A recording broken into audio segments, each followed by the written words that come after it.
Hello guys, हम लोग अब आगे बढ़ते हैं।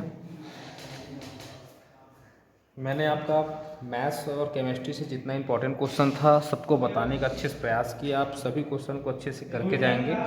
अब हम लोग फिजिक्स से जितना भी इम्पोर्टेंट क्वेश्चन है ना 12th के लिए, उसको हम लोग यहाँ डिस्कस करेंगे। अच्छे से आप लोग समझने की कोशिश करेंगे, है ना।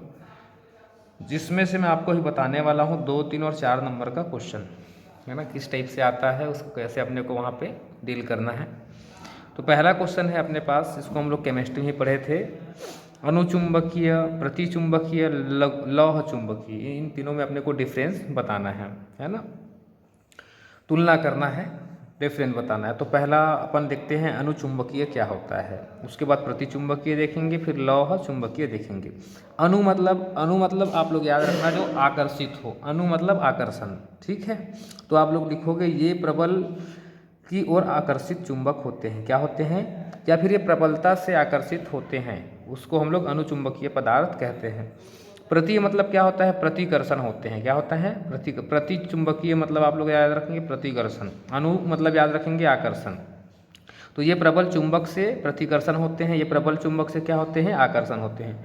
और लौह चुंबकीय पदार्थ क्या होता है, ये दुर्बल चुंबक की ओर मतलब वीक जो चुंबक होता है उसकी ओर आकर्षित होते हैं, जो कमजोर चुंबक होता है उसकी ओर आकर्षित होते हैं। तो इस प्रकार से पहला डिफरेंस आप लोग अच्छे समझ के लिखेंगे।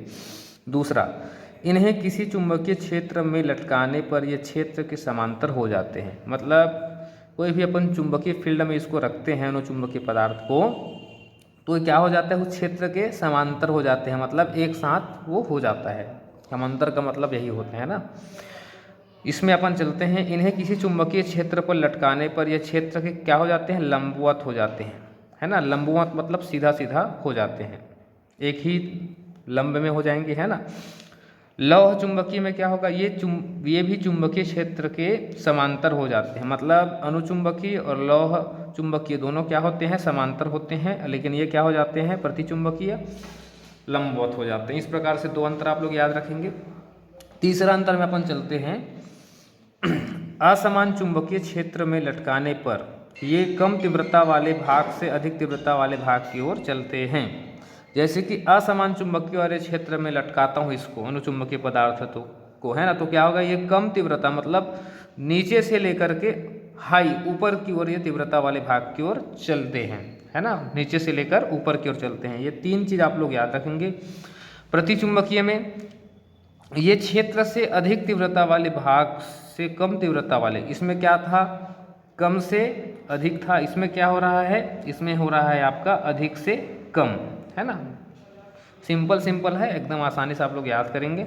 ये कम तीव्रता वाले भाग से अधिक तीव्रता वाले भाग की ओर, ये जो है आपका ये अनुचुंबकीय में था, उसी प्रकार से ये भी है ना, कम तीव्रता वाले भाग से अधिक तीव्रता वाले भाग की ओर चलते हैं। इस प्रकार से अनुचुंबकीय, प्रतिचुंबकीय और लौह चुंबकीय में तीनों डिफरेंस आप लोग अच्छे से करेंगे।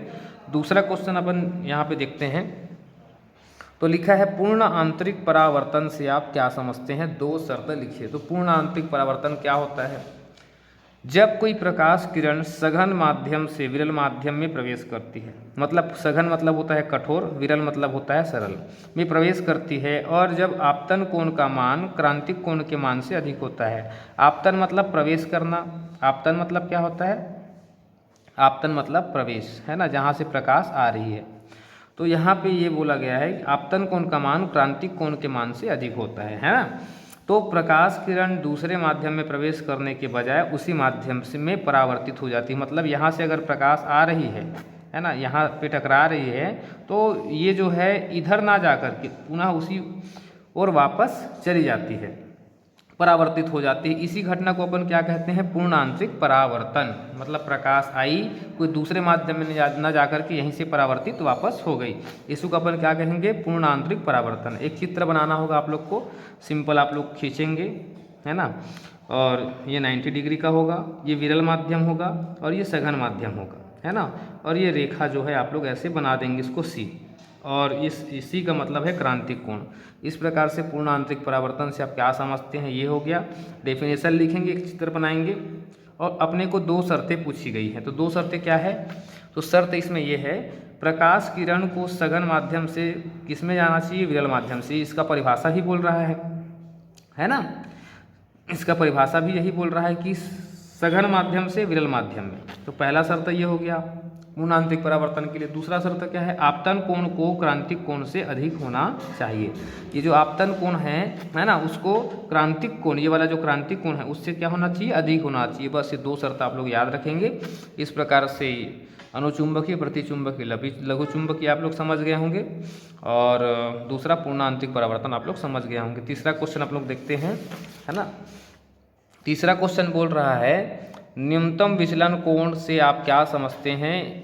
इस हेतु आपतन विचलन I-डेल ग्राफ खींचिए व इसका उपयोग लिखिए। न्यूनतम विचलन कोण, न्यूनतम मतलब क्या होता है? कम। क्या होता है? कम। कम विचलन मतलब आप लोग समझ सकते हैं भटकना, तो कम भटकना, ऐसे आप लोग सिंपल भाषा में आप समझेंगे इसको। तो न्यूनतम विचलन कोण क्या होता है? पढ़ते हैं। प्रिज्म के प्रयोगों से यह पाया गया है, प्रिज्म आप लोग समझते हैं ना, ये प्रिज्म इस टाइप का होता है ना। तो प्रिज्म के प्रयोगों के आधार पर यह पाया गया है कि विचलन कोण का मान आपतन कोण पर निर्भर करता है। विचलन कोण का मान किस पे निर्भर करता है? आपतन कोण पर। जब भाई कोई प्रकाश आएगी यहाँ पे आपतित होगी, तभी तो कुछ विचलन वगैरह होगा ना, इधर उधर जाएगा प्रकाश। तो पहला पॉइंट आप लोग याद रखेंगे, विचलन कोण का मान आपतन कोण के मान पर निर्भर करता है। जो आपतन कोण का मान बढ़ाया जाता है, विचलन कोण का मान कम होने लगता है। जैसे हम लोग आपतन कोण का मान को बढ़ाएंगे तो विचलन कोण का मान का क्या होगा? कम होने लगता है। आपतन कोण के विशेष मान के लिए विचलन कोण का मान न्यूनतम होता है। मतलब वही चीज़ लिखा है यहाँ पे, इसके आगे आपतन कोण के मान को बढ़ाने पर विचलन कोण का मान कम होने के बजाय बढ़ने लगता है ना। अब यहाँ पे थोड़ा सा अंतर हो जाएगा। अब इसके आगे और अगर हम लोग बढ़ाते हैं आपतन कोण का मान, है ना, पुराने वाले से और अधिक हम लोग बढ़ाते हैं, तो क्या होता है? बढ़ाने पर विचलन कोण का मान कम होने की बजाय क्या हो जाता है? बढ़ने लगता है। विचलन कोण के इस न्यूनतम मान को ही हम लोग न्यूनतम विचलन कोण कहते हैं और इसे डेल एम से दर्शाते हैं। इस प्रकार से न्यूनतम विचलन कोण का पूरा परिभाषा है। अब अपने को इसको बोला गया है कि I से डेल ग्राफ खींचिए व इसका उपयोग लिखिए। तो हम लोग ग्राफ खींचते हैं, है ना। पहले हमको स्थिति लिखना पड़ेगा। इस स्थिति में I1 बराबर I2 बराबर I, R1 बराबर R2 बराबर R, मतलब आपतन कोण ये है ना, और ये आपका R अपने को बोल सकते हैं R जो है यहाँ पे समझते हैं। जैसे हम लोग ग्राफ खींचेंगे, यहाँ पे ये y एक्सिस होगा, ये x एक्सिस होगा, है ना। विचलन कोण इधर से होगा जिसको हम लोग डेल से प्रदर्शित करेंगे, I1 I2, है ना, ये L1 L2, और यहाँ पे होगा डेल। तो यहाँ से अगर हो रहा है तो एक यहाँ से मिलेगा, और यहाँ से अगर हो रहा है तो एक यहाँ पे मिलेगा। इसको हम लोग I1 बोलेंगे, इसको I बोलेंगे, इसको I2 बोलेंगे। और इधर से क्या हो रहा है? प्रकाश आपतन कोण बन रहा है। तो इन दोनों के बीच एक ग्राफ हमको ऐसे खींच के दिखाना पड़ेगा, है ना। उसके बाद इसका हम लोग को बोला गया है, सिंपली आपको एक ग्राफ को बना देना है, ज़्यादा कुछ समझने वाली बात तो इसमें है नहीं, सिंपल ग्राफ है ना। अब बोला गया है इसका उपयोग लिखिए। उपयोग क्या है भैया? इस वक्र की सहायता से डेल एम का मान ज्ञात करके प्रिज्म के पदार्थ का अपवर्तनांक ज्ञात कर सकते हैं। अपवर्तनांक मतलब होता है म्यू, है ना। म्यू के मान को ज्ञात कर सकते हैं। डेल एम मतलब क्या होता है? न्यूनतम विचलन कोण का मान ज्ञात करके प्रिज्म के पदार्थ का अपवर्तनांक हम लोग ज्ञात कर सकते हैं। बस इसका उपयोग यही है ना। इसको आप लोग अच्छे से नोट डाउन कर लेंगे, है ना। समझ में तो आ गया होगा खैर आप लोग को। चलिए चलते हैं अगले क्वेश्चन की ओर।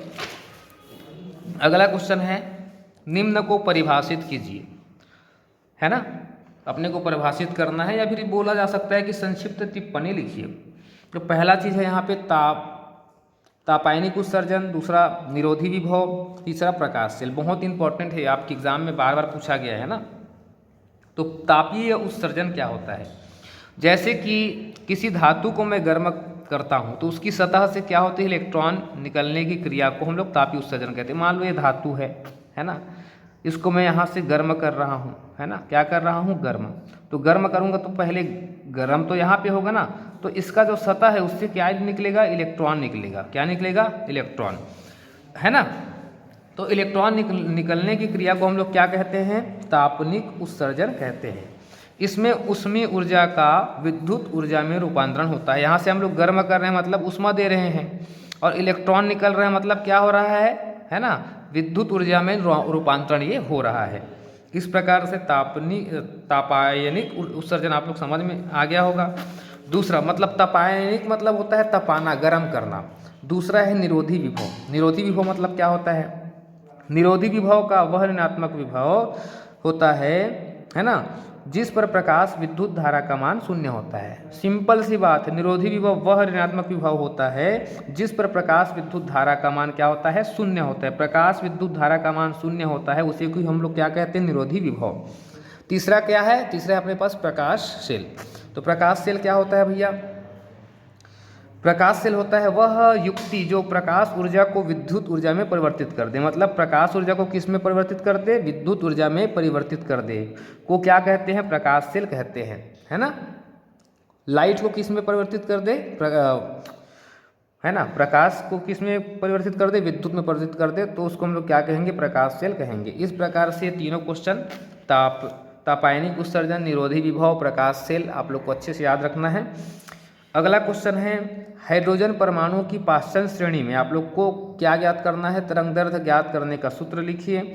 सबसे बड़ा व छोटा तरंगदैर्घ्य की परास क्या होता है उसको बताइए। यह तरंगदैर्घ्य स्पेक्ट्रम के किस क्षेत्र में पड़ता है इसको अपने को बताना है। बस सिंपल 3 नंबर का क्वेश्चन ऐसे बनेगा। तो अपने को पहला क्वेश्चन पूछा गया तरंगदैर्घ्य ज्ञात करने का सूत्र लिखिए। तो हम लोग लिखेंगे पाषाण श्रेणी हेतु जब हाइड्रोजन परमाणु उच्च ऊर्जा स्तर से तीसरे ऊर्जा स्तर पर कूदता है, मतलब हाई से किस में जा रहा है? तीसरे में जा रहा है ना। कूदता है तो क्या हो जाता है? ये n2 बराबर 4, 5, 6, 7 डैश से n1 क्या हो जाएगा? n1 हो जाएगा 3, क्योंकि 3 में आ रहा है। अब पहला क्वेश्चन अपने को बोला गया है तरंगदैर्घ्य ज्ञात करने का सूत्र लिखिए। तो तरंगदैर्घ्य ज्ञात करने का सूत्र ये है, इसको आप लोग को याद करना पड़ेगा। 1/λ बराबर r, है ना।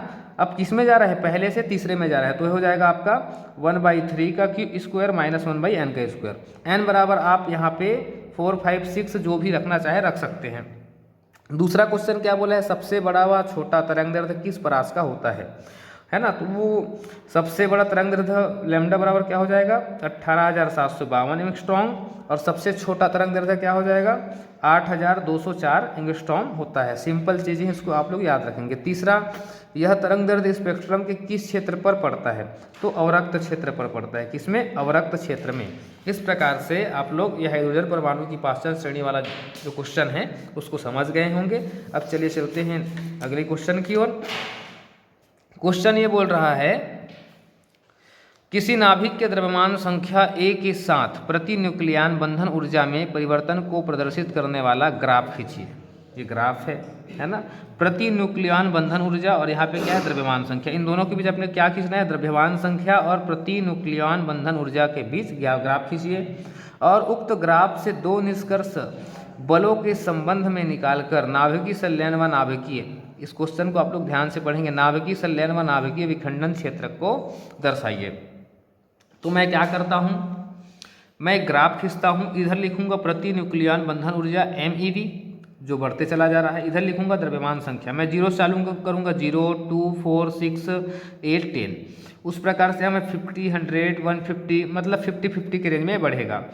यहाँ पे क्या मैं अब लिखूंगा H2S3, है ना, लिथियम 6, नाइट्रोजन 14, है ना, कार्बन 12, ऑक्सीजन 16, सल्फर 32, है ना, फेरस 56। इस प्रकार से मैं ऐसे इसको दर्शाऊंगा। अब ये ग्राफ में अपने को देख के बताना है ना, कि सर्वाधिक यहाँ है, यहाँ पे फेरस में है, और नाभिकीय सेल क्या है? ये है बीच वाला, और नाभिकीय विखंडन कहाँ हो रहा है? यहाँ पे हो रहा है। इस प्रकार से आप लोग को यहाँ पे परास निकाल करके बताना होगा, दर्शाना होगा। द्रव्यमान परास ए जो है 170, नाभिकीय विखंडन, है ना, इधर आप लोग देखेंगे तो उसी प्रकार से द्रव्यमान परास क्या है? 30, है ना, बड़ा होगा ए से ही बड़ा होगा 170। तो ए बराबर 56 के लिए सर्वाधिक स्थायी होगा। ये आप ग्राफ को अगर देखोगे तो समझ में आ जाएगा।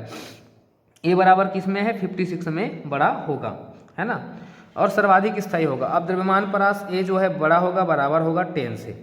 देखो यहाँ पे द्रव्यमान संख्या यहाँ से ये दिख रहा है, बड़ा होगा, बराबर होगा नाभिकीय संलयन से। अब अपने को ग्राफ से 2 निष्कर्ष भी बताने थे। तो निष्कर्ष क्या है? मध्यवर्ती द्रव्यमान संख्या वाले नाभिक को 30 से बड़ा होगा ए से बड़ा होगा 170 के लिए प्रति न्यूक्लियन बंधन ऊर्जा है ना EBN व्यवहारिक रूप से नियत रहती है। क्या रहती है? व्यवहारिक रूप से नियत रहती है। निष्कर्ष ये निकला जो इस बात का घोतक है कि नाभिकीय बल लघुपरासी बल होता है। इस बात से क्या प्रूफ होता है कि नाभिकीय बल जो है लघुपरासी बल होता है। दूसरा अपन निष्कर्ष देंगे यहाँ पे, द्रव्यमान संख्या में वृद्धि के साथ प्रति न्यूक्लियन बंधन ऊर्जा EBN में कमी होती है। जब द्रव्यमान संख्या में वृद्धि होगी तो प्रति न्यूक्लियन बंधन ऊर्जा EBN में क्या होगी? कमी होगी। यह कमी नाभिकों में उपस्थित प्रोटॉनों के बीच कूलाम प्रतिकर्षण बल के कारण होता है। क्यों होता है? यह कमी जो है नाभिकों में उपस्थित प्रोटॉनों के बीच कूलाम प्रतिकर्षण बल के कारण होता है। अतः भारी नाभिक है ना कम स्थायी होते हैं। इस प्रकार से इसका 2 निष्कर्ष आप लोग एक ग्राफ बनाएंगे, बढ़िया यहाँ पे लिखेंगे परास को, और 2 निष्कर्ष आप लोग निकाल के बता देंगे। अब चलते हैं अगले क्वेश्चन की ओर। अगला क्वेश्चन बोल रहा है N प्रकार का अर्धचालक और P प्रकार के अर्धचालक में आप अंतर बताइए। केमिस्ट्री में हम इस चीज़ को पढ़े हैं। तो N प्रकार का अर्धचालक मतलब होता है नेगेटिव टाइप का अर्धचालक और P मतलब होता है पॉजिटिव टाइप का अर्धचालक। तो N प्रकार के अर्धचालक क्या होते हैं? शुद्ध अर्धचालक में पंच संयोजी तत्व जैसे एंटीमनी, आर्सेनिक आदि की अशुद्धियां मिलाने पर N प्रकार के अर्धचालक बनते हैं। शुद्ध जो अर्धचालक है, जो पंच है ना, शुद्ध अर्धचालक में पंच संयोजी तत्व क्या क्या होते हैं? एंटीमनी, आर्सेनिक, मतलब इसके लास्ट सेल में 5, लास्ट कक्षा में 5 इलेक्ट्रॉन खाली होते हैं, इसी को हम बोलते हैं पंच संयोजी। इसी की अशुद्धि मिलाने पर क्या प्राप्त होता है? N प्रकार के अर्धचालक बनते हैं। अब P प्रकार के अर्धचालक में क्या लिखेंगे? शुद्ध अर्धचालक में त्रिसंयोजी, यहाँ पे 5 संयोजी है ना, और यहाँ पे त्रिसंयोजी तत्व जैसे बोरॉन, इंडियम आदि की शुद्धियां मिलाने पर P प्रकार का अर्धचालक बनता है।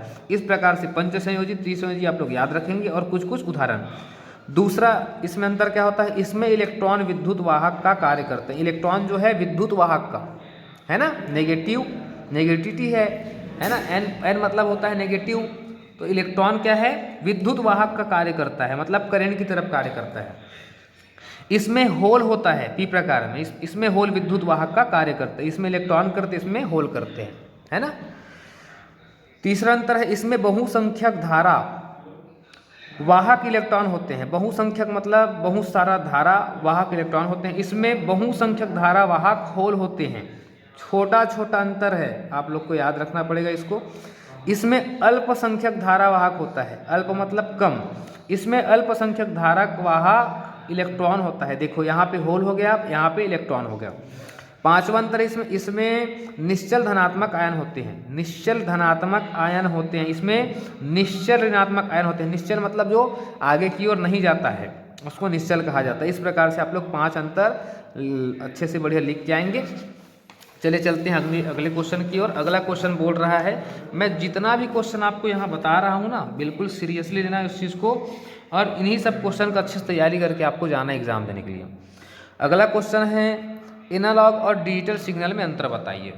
डिजिटल मतलब क्या होता है? जैसे कि हम लोग डिजिटल घड़ी यूज़ करते हैं, है ना, जिसमें कांटे वगैरह नहीं होते हैं, कांटा वगैरह नहीं होता है। जैसे कि पुराना घड़ी में होता था कांटा वगैरह, अब क्या सब डिजिटल होते जा रहा है, तो उसको हम लोग डिजिटल कहते हैं। तो अपने को बताना है एनालॉग तथा डिजिटल सिग्नल में अंतर क्या है। यहाँ पे सिग्नल की बात हो रही है। तो यह समय का सतत फलन होता है। क्या होता है? यह समय का सतत फलन होता है। यह क्या होता है? असतत सिग्नल होता है, मतलब ये समय के साथ चलता है और ये समय के साथ नहीं चलता है, एनालॉग और डिजिटल। ठीक है, इसमें समय के साथ वोल्टेज या धारा के मान में लगातार परिवर्तित होता है। समय के साथ क्या होता है? वोल्टेज या धारा के मान में लगातार परिवर्तित होता है। अब इसमें क्या होता है? जिन्हें 0 और 1 से प्रदर्शित किया है ना, इसमें वोल्टेज या धारा का मान 2 स्तरों में ही होते हैं। इसमें क्या होता है? इसमें समय के साथ वोल्टेज या धारा के मान में परिवर्तन लगातार होता है, लेकिन इसमें वोल्टेज या धारा का मान 2 स्तरों में ही होते हैं, जिन्हें 0 और 1 से प्रदर्शित करते हैं डिजिटल में, है ना। तीसरा अंतर, इसमें आधार 10 पर दशमलव संख्या पद्धति का उपयोग किया जाता है। इसमें आधार 2 पर, इसमें आधार 10 पर लिखा, इसमें आधार 2 पर द्विआधारी संख्या पद्धति का उपयोग किया जाता है। बस छोटा छोटा अंतर है यार, थोड़ा सा मेहनत कर लो। चौथा, एनालॉग सिग्नल पर आधारित इलेक्ट्रॉनिक परिपथ को एनालॉग परिपथ कहते हैं। डिजिटल सिग्नल पर आधारित इलेक्ट्रॉनिक परिपथ को डिजिटल परिपथ करते हैं। सिंपल तो है। इस प्रकार से आप लोग एनालॉग और डिजिटल सिग्नल में अंतर लिख लेंगे। अगला क्वेश्चन बोला गया आपका, स्नेहा ने अपना पसंदीदा संगीत सुनने के लिए रेडियो सेट चालू किया, लेकिन पाया कि अभिग्रहण स्पष्ट नहीं था, मतलब सुनाई ढंग से दे नहीं रहा था। साथ ही संकेतों का अतिव्यापन भी हुआ, इसलिए उसने सेट में ट्यूनर को तब तक समायोजित किया जब तक कि उसकी संगीत है ना स्पष्ट नहीं हो गया। तो अपने को क्या बोला गया है, रेडियो में ट्यूनिंग परिपथ के घटक क्या होते हैं बताना है ना। दूसरा बोला गया है यहाँ शामिल घटना का नाम दें। सिंपल है एकदम। किस मूल्य को उसके साथ जोड़ा जा सकता है। तो पहला क्वेश्चन है यहाँ पे, रेडियो में ट्यूनिंग परिपथ के घटक क्या है। तो सिंपल सी बात है, प्रेरकत्व L तथा धारिता C है ना, LC टैंक परिपथ अनुनादी होगा। दूसरा बोला यहाँ शामिल घटना का नाम दें। क्या घटना है, अनुनाद की घटना है। आवृत्ति फ्रीक्वेंसी बराबर होता है 1/2 पाई √LC। सिंपल है। इसका मूल्य को इसके साथ जोड़ा जा सकता है। तो यहाँ पे लिखना है आपको, नेहा में सजगता अपने विषय का ज्ञान एवं उसके प्रायोगिक उपयोग की जानकारी थी, इसीलिए वो अनुनादी आवृत्ति के बारे में जानकारी दे पाई और जानकारी थी। इस प्रकार से आप लोग बस 3 पॉइंट अच्छे से याद रख लेंगे, है ना। चलते हैं अगले क्वेश्चन की ओर। अगला क्वेश्चन बोल रहा है, फ्लेमिंग के बाएं हाथ का नियम को लिखिए। बहुत बार पूछा गया क्वेश्चन है। फ्लेमिंग के है ना बाएं हाथ का नियम को आपको बताना है। क्या होता है, जैसे कि यहाँ पे देखेंगे, पहले इसका डायग्राम दिखा देता हूँ आपको। बायां मतलब क्या होता है, बायां मतलब होता है आपका लेफ्ट वाला हाथ और दायां मतलब राइट वाला हाथ है। इतना तो समझते हैं ना। बायां मतलब और दायां मतलब, कई लोग को कन्फ्यूजन होता है। बायां मतलब होता है आपका लेफ्ट वाला हाथ, है ना, और दायां मतलब होता है आपका राइट वाला हाथ। तो फ्लेमिंग नामक जो वैज्ञानिक था, उसके बाएं हाथ का, इस वाले हाथ का, मेरा ये वाला राइट है और ये वाला लेफ्ट है, तो ये वाला लेफ्ट वाले हाथ का अपने को नियम बताना है। तो डायग्राम देखेंगे, बायां हाथ है, ये बल की दिशा है, ये क्षेत्र की दिशा है और ये धारा की दिशा है। बल, क्षेत्र, धारा, बस इसी में आपको बताना है। तो दक्षिणावर्ती कॉर्क पेज को इस तरह घुमाया जाए कि वह विद्युत धारा की दिशा में आगे बढ़े। तो ऐसा करने के लिए हाथ के अंगूठे को जिस दिशा में घुमाना पड़ता है वही क्षेत्र रेखाओं की दिशा में होगी। जैसे कि मैं ऐसे रखता हूँ इसको, है ना, इस प्रकार से ऐसे रखता हूँ। देखो ये दोनों उंगली नीचे है मेरा, और ये सिंपल है और ये सिंपल है, ये सिंपल है। तो ये वाला ऊपर वाला बल की दिशा हो जाएगी, ये वाली जो है क्षेत्र की दिशा हो जाएगी और ये वाली जो है धारा की दिशा हो जाएगी। इसी को है ना वही क्षेत्र रेखाओं की दिशा होगी। यही मैक्सवेल का दक्षिणावर्ती पेंच का नियम है, बाएं हाथ का नियम है। बस सिंपल है एकदम। उसके बाद अपने को लिखना है दूसरा, बाएं हाथ का अंगूठा तर्जनी तथा मध्यम को इस प्रकार फैलाओ कि वे परस्पर लंबवत हो। देखो ये लंबवत है ना एक दूसरे के, है ना, लंबवत हो। अब यदि तर्जनी क्षेत्र रेखाओं की दिशा, क्षेत्र की दिशा एवं मध्यमा विद्युत धारा की दिशा को प्रदर्शित करे तो अंगूठा चालक पर लगने वाला बल की दिशा को प्रदर्शित करेगा। ये जो है बल की दिशा को अंगूठा प्रदर्शित कर रहा है ना। ये वाला आपकी क्षेत्र की दिशा को प्रदर्शित कर रहा है और ये वाला आपकी धारा की दिशा को प्रदर्शित कर रहा है। यही चीज़ यहाँ पे लिखा है। इसे फ्लेमिंग के बाएं हाथ का नियम कहते हैं। आपको 2 चीज़ यहाँ पे बताना है, एक डायग्राम बनाना है, बस हो गया, है ना। चलते हैं अगले क्वेश्चन की ओर, बहुत इंपॉर्टेंट है वो। अगला क्वेश्चन है आपका, भू तरंग संचरण किसे कहते हैं। इस संचरण हेतु उपयुक्त आवृत्ति परास लिखिए। क्वेश्चन पढ़ लिया आप लोग। भू तरंग संचरण क्या होता है, किसे कहते हैं। ये एंटीना द्वारा विकसित वे तरंगे हैं। एंटीना लगाते हैं ना घर में, तो आप लोग लिखेंगे ये एंटीना, हम लोग 15 नंबर ये वाला क्वेश्चन देख रहे हैं। ये एंटीना द्वारा विकसित वे तरंगे हैं जो पृथ्वी की वक्रता का अनुसरण करते हुए, है ना, ये पृथ्वी है उसकी वक्रता, है ना, बीच वक्रता का अनुसरण करते हुए पृथ्वी के पृष्ठ के सापेक्ष शून्य अथवा बहुत कम कोणों पर चलती है ना। संचरण वह विधा तभी तक कार्य करती है जब तक कि प्रोक्षित्र तथा ग्राही एंटीना पृथ्वी के निकट हो। तरंग संचरण रेडियो तरंग संचरण की एक विधा है। इस प्रकार से आप इसको याद कर लेंगे। अब इसके लिए यहाँ पे पूछा गया, मैं इसको एक बार फिर समझा देता हूँ, शायद आपको समझ में नहीं आया होगा। ये एंटीना द्वारा विकसित वे तरंगे हैं, पहला चीज़ लिखेंगे, ये एंटीना द्वारा विकसित वे तरंगे हैं जो पृथ्वी की वक्रता है ना का अनुसरण करते हैं। ठीक है, दूसरा पॉइंट ये होगा पृथ्वी के पृष्ठ के सापेक्ष, है ना, पृष्ठ मतलब होता है ये, पृथ्वी के पृष्ठ के सापेक्ष शून्य अथवा जीरो अथवा, है ना, शून्य अथवा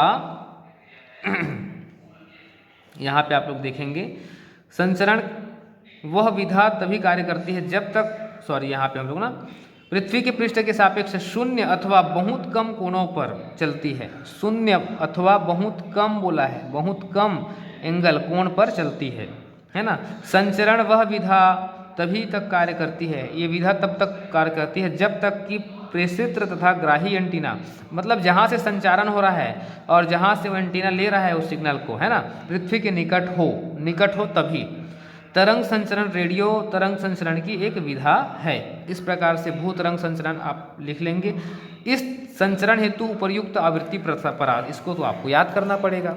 इसके लिए आवृत्ति परास है 1 से 5, है ना, मेगाहर्ट्ज 2, और 1 से 5 मेगाहर्ट्ज 2 से लेकर के 500, है ना, किलो हर्ट्ज 2 से लेकर के 1500 किलो, है ना, हर्ट्ज 2। इस प्रकार से परास को आप लोग को याद रख लेना है ना। अब चलते हैं अगले क्वेश्चन की ओर। बहुत इंपॉर्टेंट है सब क्वेश्चन, एक एक चीज़ को आप लोग अच्छे से कवर करके चलना है ना। अगला क्वेश्चन बोल रहा है यहाँ पे ध्रुवित प्रकाश और अध्रुवित प्रकाश में अंतर लिखिए। क्या बोल रहा है? ध्रुवित प्रकाश, धुंधला वाला प्रकाश, और अध्रुवित प्रकाश में अंतर अपने को लिखना है। ठीक है, तो ध्रुवित प्रकाश क्या होता है? इस प्रकाश में विद्युत वेक्टर के कंपन तरंग संचरण की दिशा में लंबवत तल में केवल एक ही दिशा होती है। क्या बोला गया है? इस प्रकाश में विद्युत वेक्टर कि कंपन तरंग संचरण की दिशा के लंबवत तल में केवल एक ही दिशा होती है। क्या होती है? केवल एक ही दिशा होती है। इसमें पढ़ेंगे तो इस प्रकाश में विद्युत वेक्टर के कंपन तरंग संचरण की दिशा लंबवत तल में प्रत्येक दिशा में समान रूप से अर्थात समरूप होती है। एक चीज़ याद रखेंगे, दूसरा आपने को याद हो जाएगा। यहाँ पे एक ही दिशा में होती है, यहाँ पे समरूप होती है ना, या फिर समान रूप से होती है। दूसरा, यदि इस प्रकाश को पोलेराइड से गुजारा जाए तथा पोलेराइड को प्रकाश किरण के परितः घुमाया जाए तो प्रकाश की तीव्रता विशेष स्थितियों में अधिकतम तथा विशेष स्थितियों में न्यूनतम, मतलब अधिक भी होगा कम भी होगा। इसमें इसको आप लोग याद रखेंगे, अधिकतम भी हो सकता है, न्यूनतम भी होती है। यदि इस प्रकाश को पोलेराइड से गुजारा जाए तथा पोलेराइड को प्रकाश किरणों के परितः घुमाया जाए, सेम चीज़ यहाँ भी लिखा है, तो प्रकाश की तीव्रता में कोई परिवर्तन नहीं होता है। बस ये दो चीज़ आप लोग याद रख लेंगे, ध्रुवित प्रकाश और अध्रुवित प्रकाश में अंतर, है ना। अगला चलते हैं अपन, मोस्ट इंपॉर्टेंट क्वेश्चन है, मोस्ट इंपॉर्टेंट क्वेश्चन है ये, मोस्ट इंपॉर्टेंट है। प्रकाश विद्युत प्रभाव क्या है? 3 से 4 नंबर में पूछा जाता है ये। प्रकाश विद्युत प्रभाव क्या है? प्रकाश विद्युत उत्सर्जन का नियम लिखिए। तो हम लोग पहले लिखते हैं प्रकाश विद्युत प्रभाव है क्या।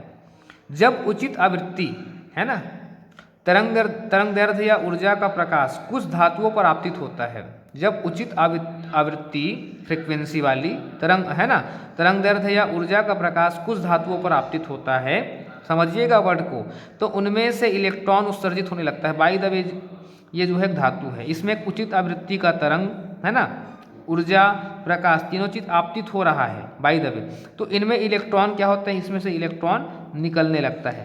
क्या होता है? इलेक्ट्रॉन निकलने लगता है ना। प्रकाश की इस घटना को, ये धातु में अपने को तरंगदैर्ध्य आया, ऊर्जा आया, प्रकाश आया, इसमें टकराया सतह में, तो इससे क्या निकलने लगा? इलेक्ट्रॉन निकलने लगा। प्रकाश की इस घटना को क्या कहते हैं? प्रकाश विद्युत प्रभाव कहते हैं। सरल है ना बहुत, है ना। एक धातु लेंगे, उसमें अपन उचित आवृत्ति का लेंगे, तरंगदैर्ध्य लेंगे, और ऊर्जा, है ना, तरंगदैर्ध्य ऊर्जा का प्रकाश अपन इसमें आरोपित करेंगे, तो इससे क्या होगा? इसमें इलेक्ट्रॉन निकलने लगेगा। इसी घटना को क्या कहते हैं? प्रकाश विद्युत प्रभाव कहते हैं।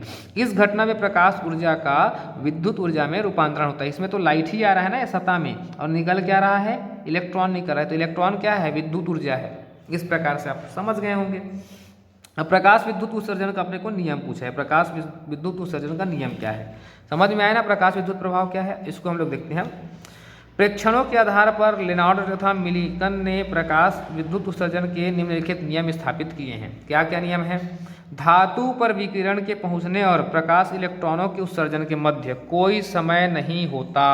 अर्थात धातु पर विकिरण के आपतित होते ही इलेक्ट्रॉन उत्सर्जित होने लगते हैं। जैसे इस धातु में प्रकाश आएगा तो क्या निकलने लगेगा? इलेक्ट्रॉन निकलने लगा, पहला नियम है ना। दूसरा, उत्सर्जित इलेक्ट्रॉनों की संख्या, जो यहाँ पे उत्सर्जित इलेक्ट्रॉन हो रहा है, निकल रहा है इलेक्ट्रॉन, आपतित विकिरण की तीव्रता पर निर्भर करता है ना। जिस स्पीड से वो आएगा उसी के ऊपर निर्भर करता है। यह विकिरण की आवृत्ति पर निर्भर नहीं करता है, तीव्रता पर करता है, आवृत्ति पर नहीं करता है। ठीक है, दूसरा नियम ये हो गया। तीसरा, उत्सर्जित इलेक्ट्रॉनों का वेग, है ना, जो यहाँ ये धातु से जो इलेक्ट्रॉन निकल रहा है ना, उत्सर्जन मतलब निकलना, है ना। उत्सर्जित इलेक्ट्रॉनों का वेग आपतित विकिरण के आवृत्ति पर निर्भर करता है। यहाँ पे जो आपतित हो रहा है किरण, है ना, उसके किसमें निर्भर करेगा? ये उसमें जो है आपतित विकिरण की आवृत्ति पर निर्भर करता है। यह विकिरण की तीव्रता पर निर्भर नहीं करता है। यहाँ पे आवृत्ति पर निर्भर करता है लेकिन तीव्रता पर निर्भर नहीं करता है। यहाँ पे क्या था? तीव्रता पर था लेकिन आवृत्ति पर नहीं था। एक एक चीज़ को आप लोग अच्छे याद करेंगे भैया। प्रत्येक धातु के लिए एक निश्चित आवृत्ति, जिसे देहली आवृत्ति कहते हैं, होती है। प्रत्येक धातु के लिए, मतलब अलग अलग धातु के लिए एक निश्चित आवृत्ति, और जिसे देहली आवृत्ति कहते हैं, है ना, अलग अलग होती है, निश्चित होती है, जिसके लिए प्रकाश उत्सर्जन संभव नहीं है, चाहे प्रकाश की तीव्रता कितनी भी हो। इस प्रकार से प्रकाश विद्युत प्रभाव, प्रकाश विद्युत का उत्सर्जन का नियम, सारा चीज़ मैंने बता दिया आपको, है ना। आप लोग इस चीज़ को अच्छे से कवर करेंगे। चलिए चलते हैं अगले क्वेश्चन की ओर। अगला क्वेश्चन मोस्ट इम्पॉर्टेंट है। क्वेश्चन बोल रहा है मॉड्यूलेशन। मॉड्यूलेशन क्या है? इसके प्रकार लिखिए। लंबी दूरी के प्रसारण के लिए वाहक तरंगों का उपयोग क्यों करते हैं उसको बताइए। मैं जितना भी क्वेश्चन आप लोग को ही बता रहा हूँ, आप लोग को थोड़ा समझना पड़ेगा, कुछ कुछ चीज़ों को याद करना पड़ेगा, अभ्यास करना पड़ेगा, तब कहीं जाके वो चीज़ें आप पेपर में अच्छा कर पाओगे। तो मॉड्यूलेशन क्या है ना, ये कितने प्रकार के होते हैं? तो मॉड्यूलेशन के प्रकार 3 होते हैं: आयाम मॉड्यूलन, आवृत्ति मॉड्यूलन और कला मॉड्यूलन। तो मॉड्यूलन क्या होती है?